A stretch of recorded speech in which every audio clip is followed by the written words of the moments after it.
اعوذ باللہ من الشیطان اللعین الرجیم بسم اللہ الرحمن الرحیم الحمد للہ وکفا وسلام علی عبادہ الذین اصطفیٰ. درود بھیجیے محمد والے.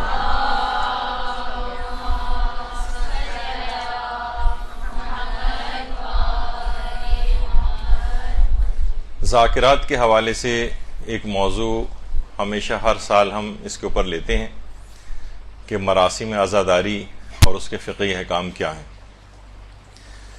اصل میں دیکھیے، جب بھی آپ ذاکری کریں گی تو ذاکری کرنے کے بعد اگر رٹی رٹائی مجلس کی حد تک پڑھنا ہے تو پھر تو اتنا مسئلہ نہیں ہوتا ہے، لیکن ذرا سا بھی اگر علمی گفتگو ہو تو ذاکرہ سے کچھ نہ کچھ سوالات کیے جاتے ہیں.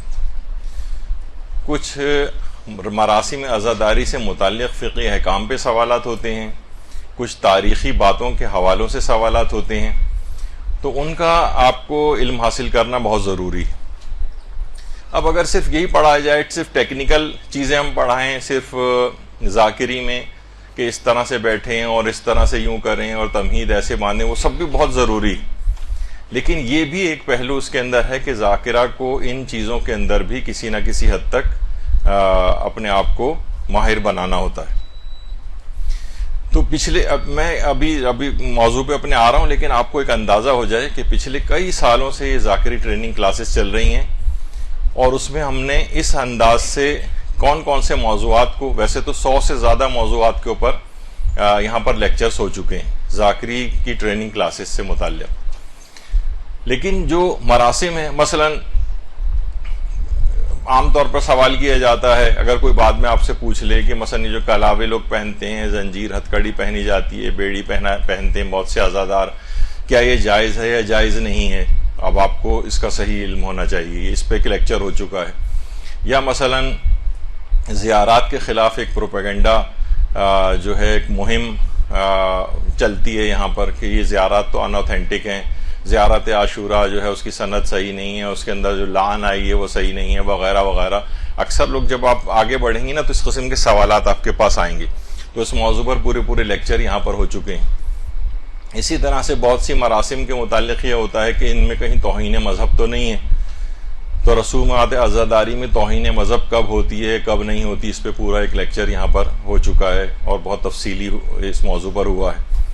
رسومات عزاداری کے سلسلے میں معاشروں کے اور تہذیبوں کے جو ٹکراؤ ہوتے ہیں، ایران کا کچھ اور طریقہ ہے عزاداری کا، پاکستان کا کچھ اور ہے، انڈیا میں بعض علاقوں کا کچھ اور ہے، عرب ممالک کا کچھ اور ہے. ان میں اصل میں ٹکراؤ بعض اوقات ہوتا ہے، تو پھر کیا ہم کہیں گے کہ یہ توہین عزاداری ہے؟ تو کچھ مراسم کے متعلق اس پہ پورا ڈسکشن یہاں پر ہوا ہے. مردوں کے لحاظ سے ہوتا ہے کہ جناب قمیص اتار کر ماتم کرنا ان کا جائز ہے یا جائز نہیں. کچھ موضوعات ایسے ہیں جو معاشرے کو جن کی ضرورت تھی لیکن وہ بھی خطاب یہاں پر ہوئے ہیں. تو اسی طرح سے زنجیر و قمع زنی کے سلسلے میں مجتہدین اور مراجع کے کیا اختلافات ہیں اور اس اختلافات کے بعد ہماری کیا ذمہ داری ہے، اس موضوع پر تو تقریباً 5 گھنٹے کا لیکچر یہاں پر ہو چکا ہے. یعنی صرف اس وجہ سے یہ سب چیزیں بتائی گئی ہیں تاکہ آپ کا دماغ کھل جائے، آپ کو اختلاف آراء کو برداشت کرنے کی ایک صلاحیت پیدا ہو جائے. ہمارا یہ ہوتا ہے کہ جو جس کا عقیدہ اور نظریہ بنا ہوتا ہے، اس کے علاوہ وہ ہر دوسری بات کو جو اس کے خلاف ہوتی ہے اس کو رد کر دیتا ہے، اس کا مذاق اڑایا جاتا ہے. تو بہرحال آپ کے سامنے تمام چیزیں رہیں کہ ذمہ داری کیا ہے. اسی طریقے سے مثلا ایک بڑا سینسیٹیو موضوع تھا کہ بچے کے سر پہ خامہ جو ہے وہ لگانے کا کیا ایک مسئلہ ہے، اس میں مراجع کیا کہتے ہیں، کیا لوگوں کے پاس کیا دلائل ہیں، کرنے والوں کے پاس جو روک رہے ہیں ان کے پاس کیا ہیں. تو یہ آپ کا دماغ کو کھولنے کے لحاظ سے، یہ بھی ہم صرف مراسم کے اعتبار سے ڈسکس کر رہے ہیں. بعض اوقات تاریخی باتیں آ جاتی ہیں، کچھ ایسے منحرف افکار آ جاتے ہیں. اس پہ بھی موضوع پہ ہوا ہے کہ لوگوں نے اس کی تبلیغ شروع کر دی تھی کہ کیسے ممکن ہے کہ امام حسین کو کوئی شخص ذبح کر دے. تو یہ اصل میں امام حسین کی شبیہ ذبح ہوئی ہے، اصل امام حسین ذبح نہیں ہوئے. ان سب کے جوابات جو ہے یہاں پر پچھلے سالوں میں آ چکے ہیں. جعفر جن کے واقعے کی حقیقت کیا ہے، اس موضوع پر جو علماء ہیں ان کے نظریات کیا ہیں، تاریخ میں کیا چیز آئی ہے، یہ سب سوالات ہیں جو آپ اگر ذرا سا بھی جب اس میں آگے بڑھیں گے نا تو اس سوالات سے آپ کا واسطہ پڑے گا. تو آپ پہلے سے ان کی معلومات لے لیں. ٹھیک ہے، یہ کیونکہ ہو چکے ہیں موضوعات، اب ہم دوبارہ یہاں ڈسکس نہیں کریں گے، لیکن یہ کہ آپ انٹرنیٹ پہ جا کر یہ سب چیزیں سن سکتی ہیں. کربلا میں شیر فضہ کی جو روایت ہے کہ پامالی سے بچایا تھا شیر نے، آ کر شیر کو بلایا تھا، تو اس سلسلے میں بھی جو روایات ہیں اس کا پورا ایک تجزیہ کیا گیا ہے۔ اسی طرح سے مثلا حضرت زینب کے چوبے محمل سے پیشانی زخمی کرنے کی روایت کا تجزیہ، کہ انہوں نے 11 محرم کو جب قافلہ چل رہا تھا اور سر امام حسین نیزے پہ دیکھا تو چوبے محمل سے پیشانی سر ٹکرا کر اور انہوں نے زخمی کر لی تھی۔ اس پہ ایک پورا روایت کا تجزیہ، اب ایک تاریخی بات ہے، لوگ بہت آپ سے آ کر پوچھیں گے یہ ہوگا کہ جناب وہ تو بیک اجاوا کی جو ہے اونٹوں کے اوپر سوار تھے، تو یہ تو محمل وہاں پر کہاں سے آ گئی تھی، اور تو اس کے پورا ایک ڈسکشن اس کے اوپر ہوا ہے 3 گھنٹے کا، لیکن اس کے اندر اتنے ضمنی چیزیں بیان ہوئی ہیں کہ وہ بہت سارے تاریخی باتیں آپ کو کور ہو جائیں گی۔ اسی طریقے سے ایک حضرت قاسم کی عقد جو ہے وہ کربلا میں ہوا تھا یا نہیں ہوا تھا، دونوں طرف کے کیا دلائل ہیں، کیسے رد کریں گے، یہ سب بھی جب بھی آپ کو بھی جائیں گے، اور ظاہر ہے کہ ہر جگہ پر حضرت قاسم کی مہندی جو ہے وہ نکلتی ہے، تو یہ والا سوال اس کے اندر اٹھتا ہے، آپ سے پوچھا جائے گا، اب آپ کے پاس یہ ساری انفارمیشن ہونی چاہیے۔ حضرت قاسم کی جو رسم مہندی ہے اس کی شرعی حیثیت کیا ہے؟ سارے علماء نے جائز ہونے کے فتوے دیے ہیں، تو پھر لوگ تو کہتے ہیں کہ مہندی اس طرح سے نکلنا تو یہ تو انڈیا پاکستان کے اندر ہے، عربوں میں تو اس طرح نہیں ہوتا تھا، تو اس میں پورے دلائل سے چیزوں کو سامنے رکھا گیا ہے کہ یہ چیز کس طرح سے فقہاء نے جائز قرار دی ہے۔ اسی طرح سے مثلا خاک شفا کے اوپر کچھ اعتراضات ہوتے ہیں، اس سلسلے میں بھی درس ہوا۔ حرم معصومین پہ اتنا سونا لگا ہوا ہے، کیا غریبوں میں تقسیم نہیں کر دینا چاہیے؟ جیسے آج کل کچھ دنوں پہلے ہی جو ہے وہ آپ نے سنا کہ جناب لوگ زیارات اربعین پہ نہ جائیں بلکہ وہ پیسہ سارا سیلاب زدگان پہ خرچ کریں، تو مراجع کے بہت استفتاءات بھی اس سلسلے میں آئے، اور وہ بھی ہم نے تمام مراجع کے جو نظریات ہیں وہ اس کی پوسٹ بنا کر بھی لگائیں۔ تو یہ سب اعتراضات اس طرح سے ہوتے ہیں۔ اربعین کے اوپر بہت سارے اعتراضات کے جوابات دیے گئے ہیں۔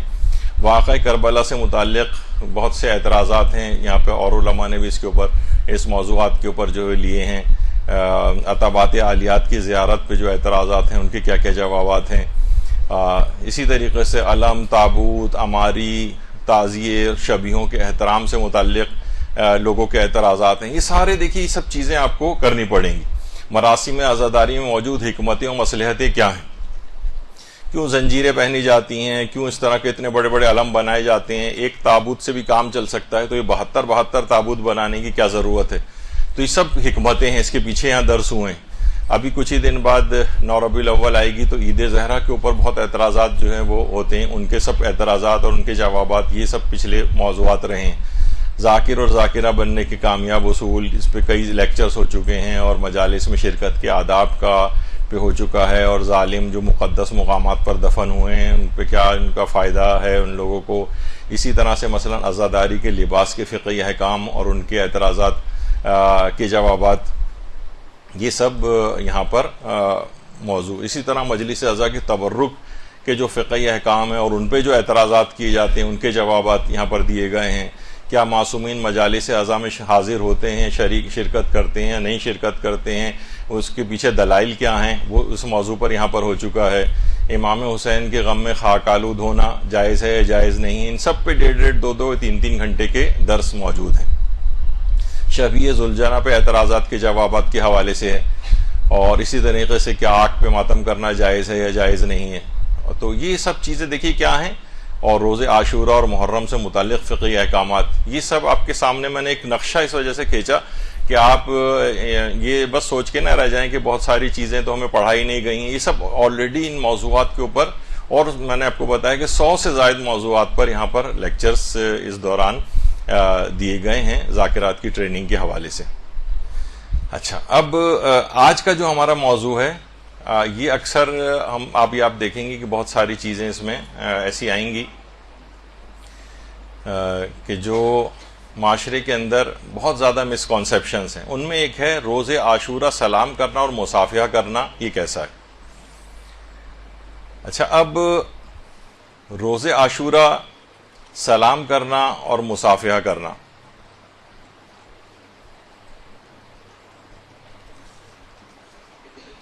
یہ کیسا ہے؟ اب یہ ایک بڑا ویسا موضوع ہے اور اس میں ابھی مسکانسیپشنس آپ کو جو ہے وہ پتہ چلیں گے. اچھا یہ چیز آتی ہے شب عاشور اور روز عاشور سلام کرنا کیسا ہے, مصافحہ کرنا کیسا ہے, ملازمت و کاروبار کرنا کیسا ہے, یہ بھی شب عاشور کے لیے بھی یہ چیز آئی. تو دیکھیے سب سے پہلی بات تو یہ کہ سلام جو ہے اصل میں ایک دعا ہے اور یہ ہمیشہ ہی کرنا بہت بہترین ہے. اور روایات میں یہاں تک آیا ہے, اور اس کے علاوہ توضیح المسائل کے اندر بھی آیت اللہ سیستانی نے بھی یہ بات لکھی ہے کہ حتیٰ کہ اگر دو اشخاص ہیں وہ آپس میں ایک دوسرے کو سلام کریں, یعنی وہ بھی سلام کر رہا ہے یہ بھی, تو دونوں پر احتیاط واجب کی بنا پر ایک دوسرے کو سلام کا جواب دینا ضروری ہے. یعنی بعض اوقات ہوتا نا ایک ساتھ بھی سلام کرے. اچھا اگر کوئی سلام علیکم کہے تو جواب میں اگر وہ صرف کوئی شخص سلام کہے, مثلا وہ کہے سلام اور آپ نے بھی کہا سلام, تو یہ بھی ٹھیک ہے. لوگ کہتے ہیں نہیں آپ کو وعلیکم السلام کہنا چاہیے, نہیں یہ ضروری نہیں, سلام کے جواب میں فقط سلام بھی ٹھیک ہے. اسی طرح سے اگر کوئی ناسمجھ بچہ اگر سلام کرے تو اس کے سلام کا جواب دینا تو واجب نہیں ہے, لیکن اگر ممیز اچھائی برائی کو سمجھنے والا نابالغ اگر سلام کرے تو اس کے سلام کا جواب دینا واجب ہوتا ہے. تو یہ اصل میں یہ کچھ فقہی مسئلے اس وجہ سے آپ کو بتائے جا رہے ہیں تاکہ آپ کو اندازہ ہو کہ اس میں کتنی فقہ کے اندر یہ مسائل پیش آ رہے ہیں لوگوں کو. کہ اگر کوئی لکھ کر سلام کرے, جیسے خط میں یا واٹس ایپ پر یا ای میل پر اگر آپ کو کوئی سلام کرے تو کیا اس کے سلام کا جواب دینا واجب ہے؟ آقا سیستانی کے نزدیک واجب نہیں, لیکن آیت اللہ وحید خراسانی ہے, رہبر معظم ہے, ان کے نزدیک احتیاط واجب کی بنا پر اس کا بھی جواب دینا ضروری ہے. یعنی کسی نے واٹس ایپ پر آپ کو سلام کیا, احتیاط واجب ہے کہ جواب دیں. اور اسی طریقے سے خط میں یا لکھ کر, یعنی اس حد تک اس چیز کی تاکید آئی ہے. البتہ اگر آنے والا سلام کرے لیکن یہ علم نہ ہو کہ اس نے مجھے سلام کیا ہے کسی اور کو سلام کیا, تو اس صورت میں سلام کا جواب دینا پھر واجب نہیں ہوتا. اچھا اب ایک چیز آتی ہے, کیا روز عاشورہ سلام کرنا مکروہ ہے؟ لوگ اکثر دیکھا گیا ہے اس کے اندر کہ لوگ اس دن سلام بھی نہیں کرتے ہیں, اور اگر کوئی سلام کرے تو اس کا جواب بھی نہیں دیتے, بلکہ بعض بزرگ تو بہت ناراض ہوتے ہیں. اول تو کسی نے ان کو سلام کیا تو وہ سلام کا جواب نہیں دیا, بلکہ ناراض ہوئے کہ کیا تم کو پتہ نہیں کہ آج روز عاشور ہے اور اس دن سلام نہیں کرنا چاہیے. تو کیا روز عاشورہ سلام کرنا مکروہ ہے؟ تو جواب ہے کہ جی نہیں. کوئی ایک فقیہ بھی ایسا نہیں ہے موجودہ زمانے میں کہ جو یہ بات کہتا ہو کہ روز عاشورہ سلام کرنا مکروہ ہے. ویسے ہی مستحب رہے گا سلام کرنا, بلکہ کہا جاتا ہے کہ وہ کون سا ایسا مستحب ہے جس کا ثواب واجب سے بھی زیادہ بڑھ جاتا ہے. یعنی سلام کرنا مستحب ہے لیکن جواب دینا واجب ہے. تو واجب کا جو وہ ہے ثواب وہ تو ہمیشہ زیادہ ہوتا ہے, لیکن ایک مستحب ایسا ہے, بلکہ دو ایک مقامات اور بھی ہیں, لیکن سلام کرنا ایک ایسا ہے کہ جس میں اس کا ثواب واجب سے بھی بڑھ جاتا ہے. روایت میں حضرت امیر المومنین علی ابن ابی طالب علیہ الصلوۃ والسلام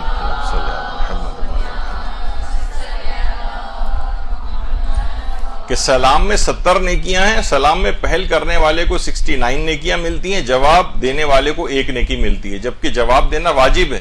واجب کا ثواب کم ہے, مستحب کا ثواب بڑھ گیا ہے. اس حد تک اس کی تاکید آئی. تو سلام کرے تو ہر شخص کو جواب دینا ہے, حتیٰ کہ نماز کے دوران بھی اگر کوئی شخص سلام کرے تو اس کا بھی جواب دینا واجب ہو جاتا ہے. نماز کے دوران بھی مثلا کسی نے آ کر سلام کیا تو اچھا جس الفاظ میں سلام کرے گا اسی الفاظ میں آپ کو جواب دینا پڑے گا. مثلا اس نے کہا سلام تو آپ بھی جواب میں کہیں سلام. اس نے کہا وہ کہے السلام علیکم, آپ بھی جواب میں السلام علیکم. وعلیکم السلام نہ کہیں. جو الفاظ اس نے کہیں اسی میں اس کا جواب دینا واجب ہوتا ہے. نماز کو روک دیں, اس کا جواب دیں, اور پھر نماز کو وہیں سے کنٹینیو کریں کہ جہاں سے چھوڑی تھی آپ نے. اچھا اب روز عاشورہ ایک رائج غیر شرعی کام کیا ہو گیا ہے کہ لوگ چلیں سلام کرنا تو ویسے ہی مستحب ہے لیکن جواب سلام نہیں دے رہے ہیں, جو کہ ایک واجب ہے, یعنی حرام کام کا ارتکاب اس میں ہو جاتا ہے. جواب دینا تو ہر صورت میں واجب ہے. تو بہرحال سلام کی حد تک یہ رہا کہ اس بات کو بالکل بھی وہ نہیں کرنا چاہیے اور اس کو تبلیغ کرنی چاہیے کہ سلام کیا جا سکتا ہے. بالفرض اگر سلام اگر نہیں بھی کریں تو کم سے کم جواب دینا تو واجب ہے. مثلا لوگ ریفلیکسلی بھی بھول جاتے ہیں, سال میں ظاہر عاشورہ ایک ہی دن آتا ہے, اور وہ کسی بھی بزرگ کو دیکھ کر السلام علیکم کہہ دیتے ہیں، تو وہ بزرگ واجب ہے یا کسی بھی شخص پر کہ وہ سلام کرے. اگر کوئی شخص تو سلام کا جواب دے، حتیٰ کہ نماز میں بھی سلام کرے تو جواب دینا واجب ہے. اگر کوئی شخص جواب نہ دے تو گناہگار ہوگا، اور البتہ نماز اس کی ٹھیک رہتی ہے. تو سلام کی حد تک بات ہوئی. اب اس کے بعد آتا ہے کیا روز عاشورہ مصافحہ کرنا، ہاتھ ملانا، ہینڈ شیک، کیا یہ کیا جا سکتا ہے؟ کیا یہ بھی مکروہ ہے؟ تو دیکھیے ایک بات یہ ہے کہ سب سے پہلے تو یہ بات یاد رہے، دیکھیے مصافحہ جو ہے اس کی تعریف یہ کی جاتی ہے مصافحے کی کہ اس میں جو ایک صفحہ ہتھیلی ہے اس کا دوسری صفحہ ہتھیلی سے ملنا، اور چہرے کو چہرے کے سامنے رکھنا، اور عزت اور اکرام میں دوسرے کے لیے اس سے ہاتھ ملانا، یعنی یہ مصافحہ کہلاتا ہے. مصافحہ صفحہ سے ماخوذ ہے، یعنی اس کے معنی رخ کے ہیں، رخ مصافحے کو جو کہا جاتا ہے. اچھا ایک تو چیز ہوتی ہے مصافحہ، ایک ہوتا ہے معانقہ، عام طور پہ گال سے گال جو ملائے جاتے ہیں، لوگ اس طرح سے بھی ملتے ہیں، گلے مل رہے ہوتے ہیں. اور ایک ہوتا ہے یہ مذاق کی حد تک کہ مباطنہ. مباطنہ اصل میں لوگ مذاق میں علماء حضرات کہتے ہیں کہ ایک تو ہوتا ہے مصافحہ، ہاتھ ملانا، گلے لگنا، معانقہ، اور مباطنہ یعنی بہت سے افراد ہوتے ہیں ان کے پیٹ بہت بڑے بڑے ہوتے ہیں، تو جب وہ گلے ملتے ہیں تو اصلاً پیٹ مل رہا ہوتا ہے ان کا، اس کو مباطنہ کہتے ہیں، بطن کا ملنا آپس میں. تو بہرحال یہ مصافحہ اور معانقہ. اچھا پھر ایک اور چیز بھی ہے، کیا نماز جماعت کے بعد مصافحہ کرنا بدعت ہے؟ بہت سے لوگ یہ کہتے ہیں کہ بھئی یہ نماز جماعت ہو گئی، اس کے بعد سب لوگ ایک دوسرے سے ہاتھ ملاتے ہیں رائٹ اور لیفٹ، یہ تو بدعت ہے. یہ بھی ایک چیز آج کل اٹھنے لگی ہے. تو علماء اور مراجع نے کہا کہ بالکل بدعت نہیں ہے، اور آغا خوئی نے بھی کہا کہ رجاء مطلوبیت کی نیت سے یعنی امید ثواب میں ہاتھ ملائے جا سکتے ہیں، کیونکہ انہوں نے کہا ہے کہ مصافحے کے بے پناہ فوائد ہیں، اور بعض جہاد سے تو یہ مستحسن اور بہتر ہے کہ انسان مصافحہ کرے. جیسے کہا جاتا ہے گناہ جھڑنے لگتے ہیں. روایت میں پیغمبر اسلام ختم مرتبت صلی اللہ علیہ وآلہ وسلم فرماتے ہیں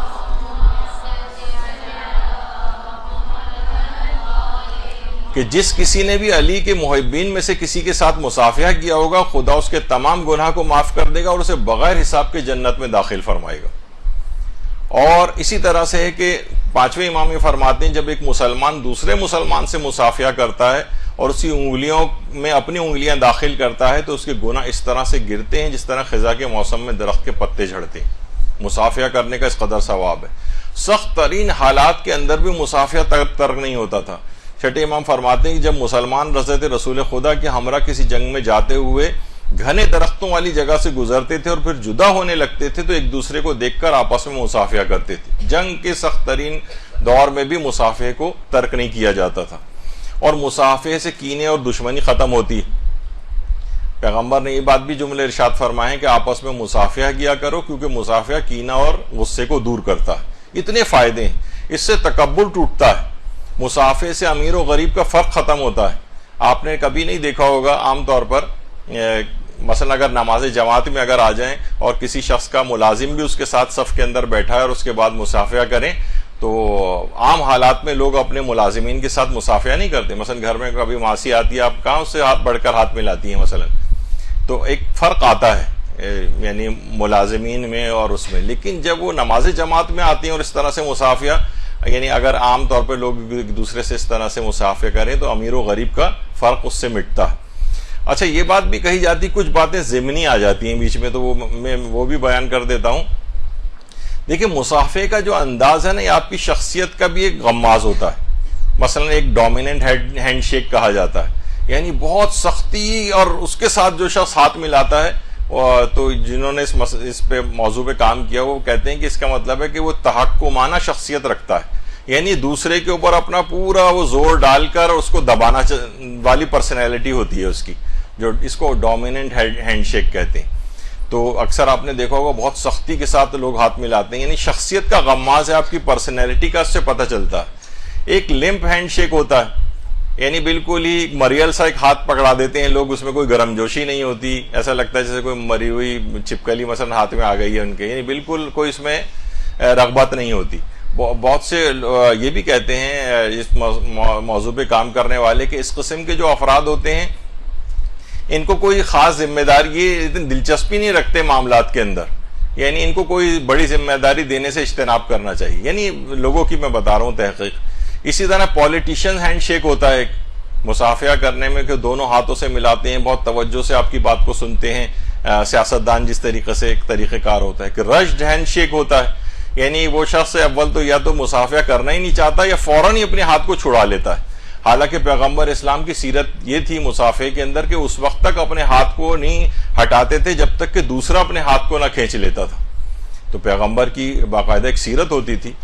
اور حضرت ابو ذر غفاری سے بھی ایک دفعہ کسی شخص نے پوچھا تھا کہ مصافحے کے سلسلے میں پیغمبر کی سیرت کیا تھی، تو حضرت ابو ذر نے یہ جملے ارشاد فرمائے تھے کہ میں نے کبھی نہیں دیکھا کہ پیغمبر اسلام سے میں کبھی ملا ہوں اور انہوں نے مجھ سے مصافحہ نہ کیا ہو، یعنی ہر بار مصافحہ کرنا، اس کی بڑی اس لحاظ سے تاکید آئی۔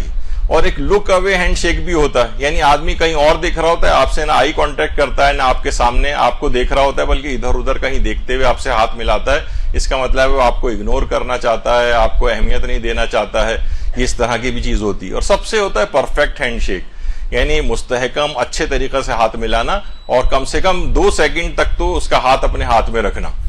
تو بہرحال اس طرح کی سب چیزیں ہیں، یہ شخصیت کا بھی غماز ہوتے ہیں۔ اور آپ نے پچھلے دنوں دیکھا ہوگا کہ کووڈ کے دور میں بھی مصافحہ کرنا بالکل لوگوں نے ترک کر دیا تھا، اور آج کل بھی یہ چیز کافی حد تک کم ہو گئی۔ بلکہ کووڈ میں تو نماز جماعت میں ایک دوسرے سے آدمی اتنے ایک دوسرے سے دور ہو گئے تھے، اور ابھی تک بعض مساجد میں ہاتھ ملانا مکمل ہی مصافحہ کرنا ترک کر دیا ہے، چاہے وہ بیماری اب اتنی نہیں بھی رہی لیکن اس کے باوجود بھی۔ اور بہت سی جگہوں تو ایسی تھی، مثلا ابوظہبی میں نے سنا تھا کہ وہاں پر اگر کوئی شخص ملازمین میں سے کوئی اگر ہاتھ ملائے تو اس کو پہلی بار تنبیہ کی جاتی تھی، اور اگلی دفعہ سے بعض جگہوں کے اوپر تنخواہ بھی کاٹی جاتی تھی اس کی۔ تو بہرحال یہ اس طرح کی چیزیں ہیں۔ تو ایمان کے ساتھ بہرحال یہ تو ضرور ہے کہ احتیاط بھی کرنی چاہیے، ایمان کے ساتھ احتیاط بھی ضروری۔ روایات میں ملتا ہے کہ پیغمبر اکرم صلی اللہ علیہ وآلہ وسلم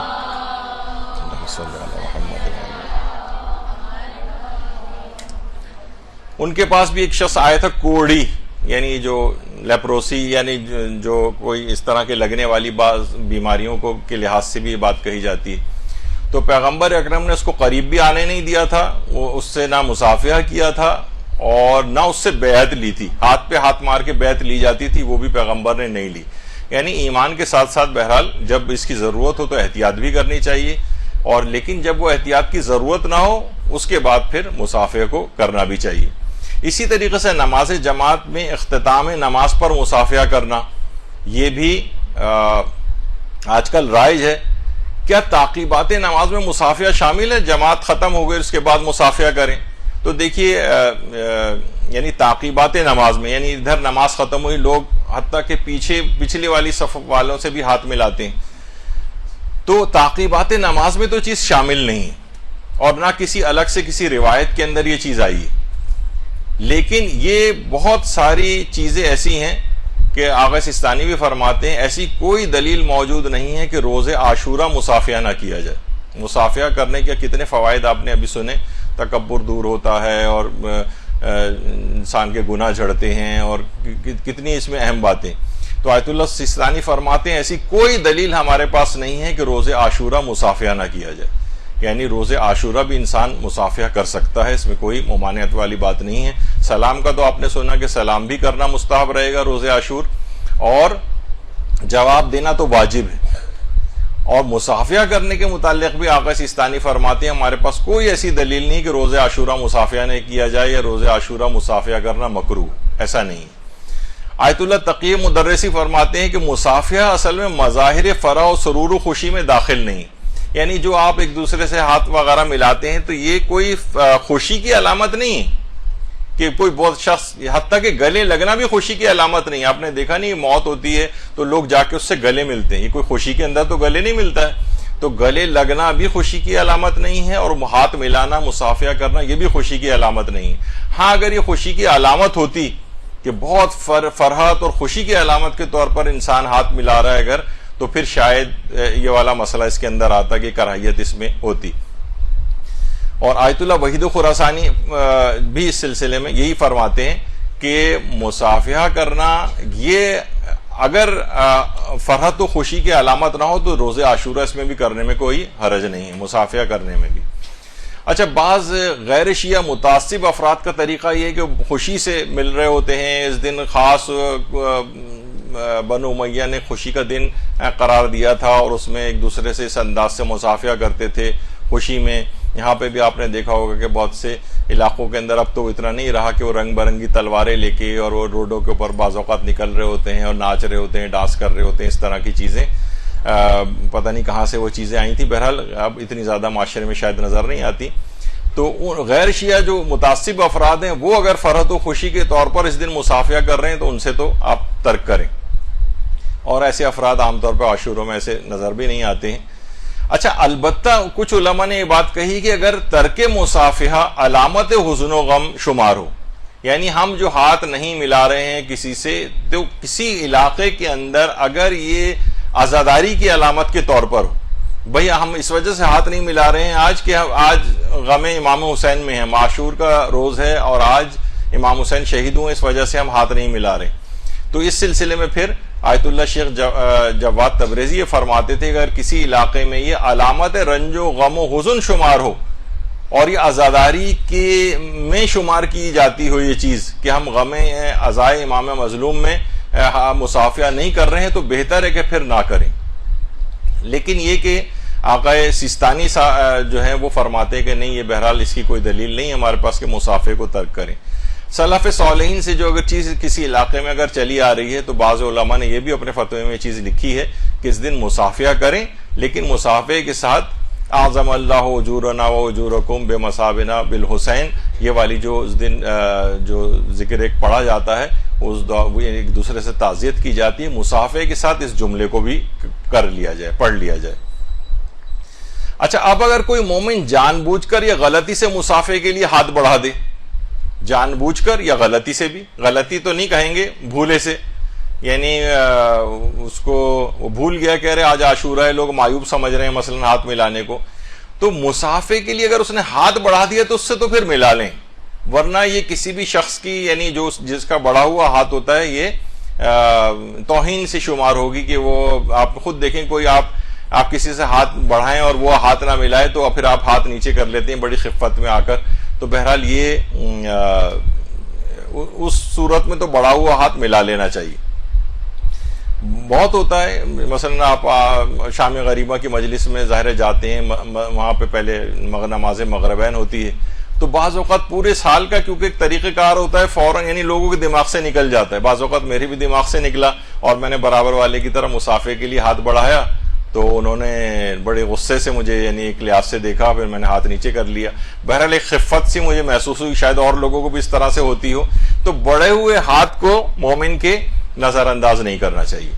تو بہرحال اس میں جبکہ آپ نے دیکھا کہ اس میں کوئی ممانعت بھی نہیں ہے، کوئی کراہیت بھی نہیں ہے، اور پھر ایک اس کو ایک تکلیف پہنچے کسی مومن کو، تو یہ مناسب نہیں۔ تو بعض ہم نے دیکھا کہ نمازیوں کا یہ نامناسب طریقہ کار ہوتا ہے کہ وہ نہیں کرتے، بڑھے ہوئے ہاتھ کو بالکل نظر انداز کرتے ہیں، بلکہ اس کی طرف دیکھ بھی لیں تو ہاتھ آگے مصافحے کے لیے نہیں بڑھاتے۔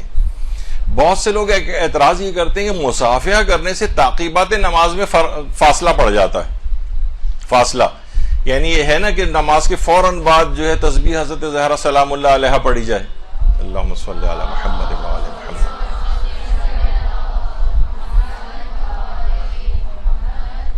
تو اب اگر مصافحے میں رائٹ لیفٹ اور یہ کہ پہلو بدلے بغیر پڑھی جائے، تو اب ہم رائٹ لیفٹ اگر مصافحہ کرنے لگتے ہیں تو تعقیبات نماز میں فرق پڑ جاتا ہے۔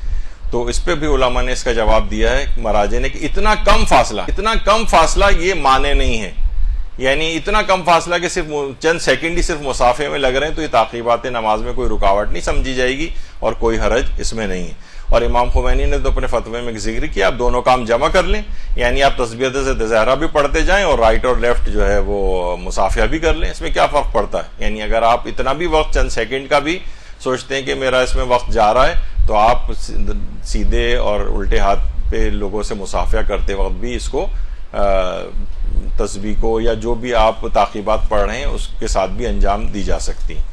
البتہ یہ ضرور ہے کہ نامحرم سے مصافحہ کرنے کی یہ حرمت آئی ہے، بلکہ روایت میں پیغمبر فرماتے ہیں جس نے نامحرم سے مصافحہ کیا قیامت کے دن اس کے ہاتھ گردن سے بندھے ہوئے ہوں گے اور اسے جہنم کی طرف جانے کا حکم دیا جائے گا۔ بعض علاقوں میں سننے میں آتا ہے کہ مثلا شادی جب ہوتی ہے تو بہنوئی کے ساتھ سالیاں جو ہیں ہاتھ ملاتی ہیں۔ بعض کمیونٹیز میں نے سنا ہے کہ یہ اس قسم کی کوئی رسم ٹائپ کی بھی ہے، یہ ایک حرام چیز ہے۔ بہنوئی اور سالی جو ہیں وہ نامحرم ہیں ایک دوسرے سے، تو وہ یہ نامحرم سے ہاتھ ملانے میں آئے گا۔